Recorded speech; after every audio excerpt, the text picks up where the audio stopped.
All right, Shalom. First and foremost, always all praise, honor, and glory to YAHAWAH, HASHAM, YAHAWASHI, HASHAM, Kakadash.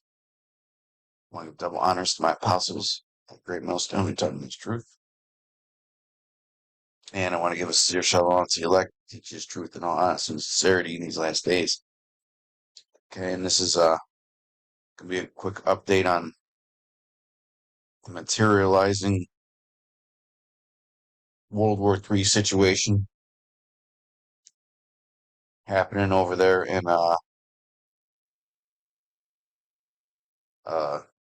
Israel. Okay. Now, over the past couple days, Israel's been bombing the shit out of Gaza. And over here in Babylon, you've been having a lot of pro-Palestinian protests with with all those rumors going around that there's going to be terror attacks sometime soon, maybe even today. Okay. But, there's an update on that. And this is from Fox News, but everybody's reporting it. Israeli military orders 1.1 million civilians to evacuate Gaza. Okay, which says something serious. Okay, well, they'd be telling all those citizens to evacuate Gaza unless they were going to do something very, very major. Now,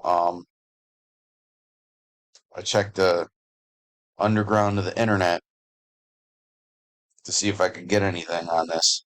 And according to some sources, and these aren't official sources, they may not be right. Okay, they were saying that Israel could use a weapon that the world's never seen before. Okay, and what do the scriptures say about that? The scriptures say that they're wiser than Daniel. Okay, because one of the blessings that the Lord gave Esau, Edom, and this goes to prove that they're not the real Israelites. Okay, that He would give them the blessing of the sword. Okay, weaponry is Esau's blessing. So we'll have to wait and see how true that is. But Esau, Edom is always ahead of the rest of the world when it comes to technology. Technology designed at destroying or bringing destruction or bringing killings. Okay?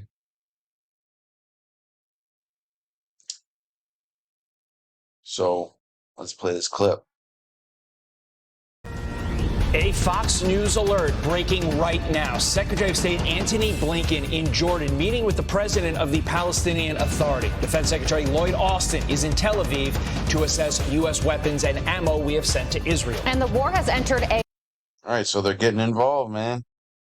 America's getting involved. A lot of nations told them don't get involved. A brand new phase overnight as Israel tells 1.1 million civilians in northern Gaza to move to the south within 24 hours. You are watching Fox. So how are they supposed to do that when there's destruction everywhere? Okay? The tender mercies of the wicked are cruel, and the UN ruled that Israel has to turn the power and the water back on. Okay, they have to turn the power and the water back on, man. And they're not doing it. It's a war crime. First on this Friday morning, I'm Carly Chimkis. And I'm Todd Pyro. A ground invasion of the Gaza Strip does appear imminent. Israel warning residents it is planning significant military operations in northern Gaza in the days ahead. Hamas terrorists are hiding in Gaza City, inside tunnels, underneath houses, and inside buildings populated with innocent Gazan civilians. Civilians of Gaza City, evacuate south for your own safety and the safety of your families, and distance yourself from Hamas terrorists who are using you as human shields. We have never ever in our history been forced to deal with such a situation. Trey Yanks is on the ground in southern Israel. Hi, Trey. Hey guys, good morning. Overnight, the Israeli army ordered basically half the population of Gaza to evacuate south. This is a significant development and yet another indication that the Israelis do plan to enter the Gaza Strip.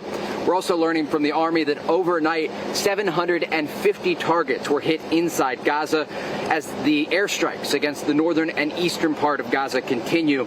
I do want to talk again about that evacuation order. It will be incredibly difficult, according to the United Nations, to move nearly 1.1 million people south of a line that the Israelis have drawn, indicating everyone north of that line could be in danger as an evacuation order was given. Hamas also saying today that 13 of the hostages inside Gaza were killed in Israeli strikes in recent days. We have no way to independently verify that number. You'll see here today we are at a hospital in the city of Beersheba where we spoke with a police officer who responded to that music festival, one of the many massacres in southern Israel that took place on Saturday, kicking off all of these events.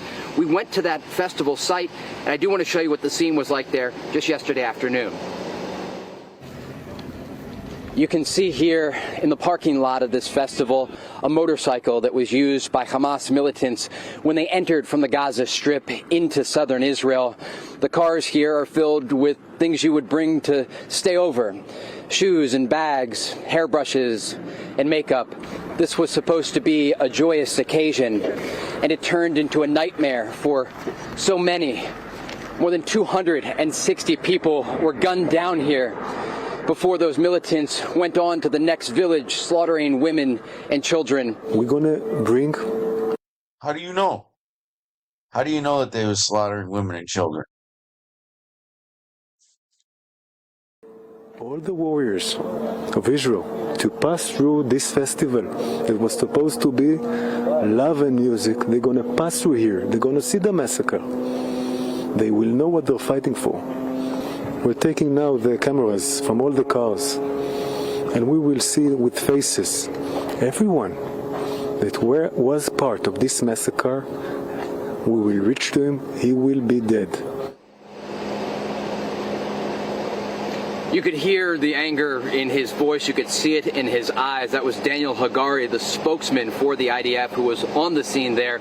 While we were at that music festival, Israeli forces actually caught another Palestinian militant in the area. We watched as his hands were tied behind his back and he was blindfolded.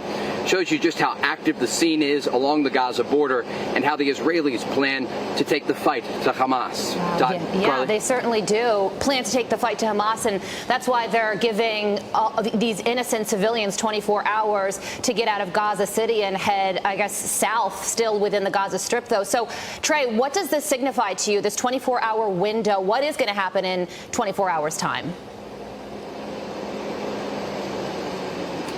Look, all of this indicates it's going to be a very, very difficult battle ahead. And when it comes to Gaza, already the death toll is rising each and every hour. There are women and children among the dead, but the Israelis have made very clear this is them taking their gloves off. They plan to launch a complete siege on Gaza, and so far they are not allowing any humanitarian aid into Gaza. The Egyptians and also the Jordanians have offered to deliver that aid, but it just gives you a sense of how dire the humanitarian situation is inside Gaza, and it will be something to watch. We have seen the images throughout the Gaza Strip, complete destruction of neighborhoods.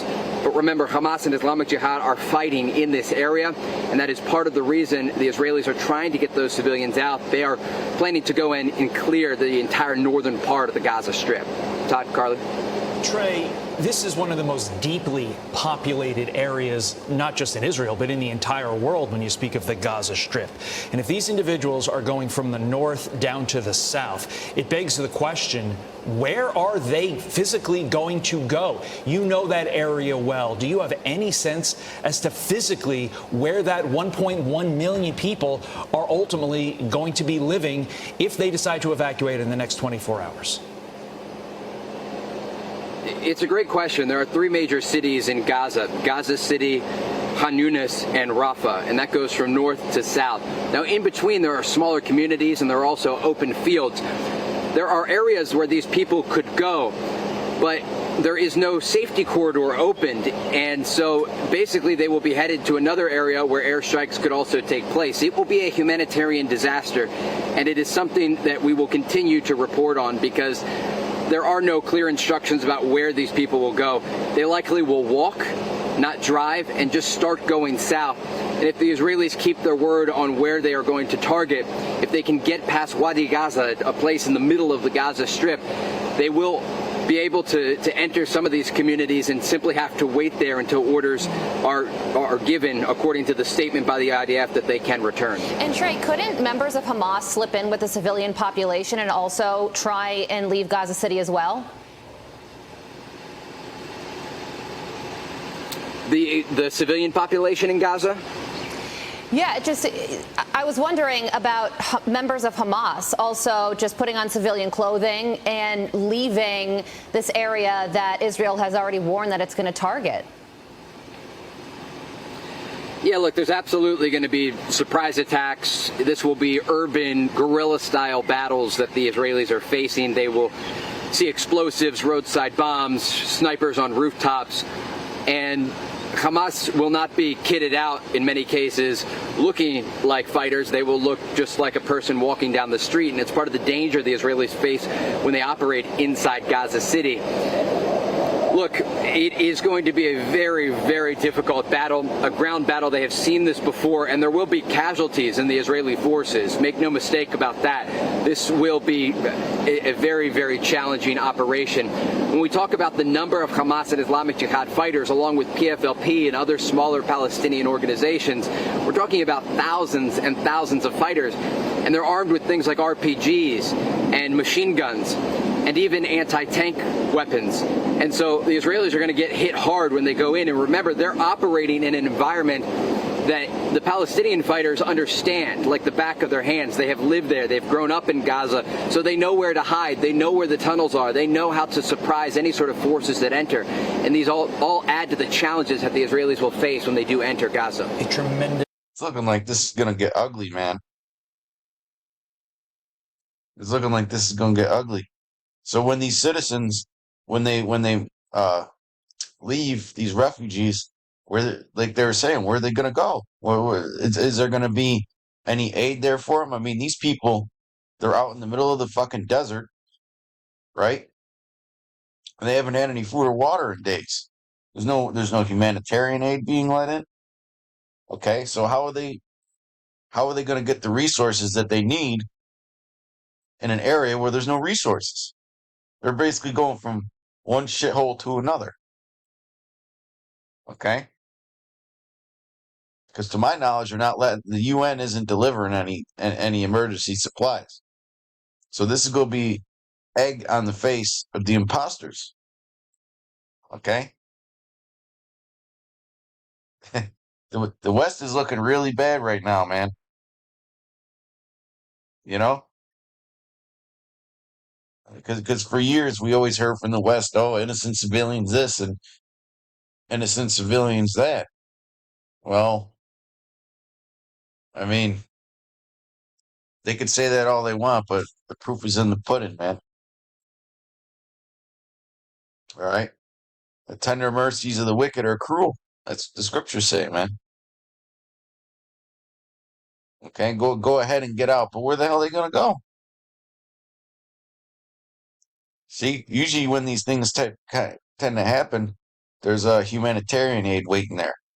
They got all kinds of tents set up, people with food and supplies. But not this time. Challenging situation, and I think, Carly, you raise a great point. Many of these terrorists could just slip in. What could they do to their own Palestinian population and also to the forces that are potentially moving him out? It is a dire situation. We will keep our eye on it. Trey Yinks, thank you so much. With that, let us bring in Brian Stern, the CEO and founder of Project Dynamo. As we've reported on the show, we've interviewed you. You are assisting in the evacuation of many American citizens. And to that point, Brian, you'd think the United States government would also be taking part in that as well. Our own Jackie Heinrich asking White House spokesperson John Kirby about charter flights for Americans. Take a listen. We're directing American citizens to basically find their way, their own way, to U.S. help on the other side, whereas you've got other countries that are sending their military in or doing evacuations in a more formal way. So sometimes it's really hard to get a sense of what the population is. In places like Israel, there are a lot of Americans.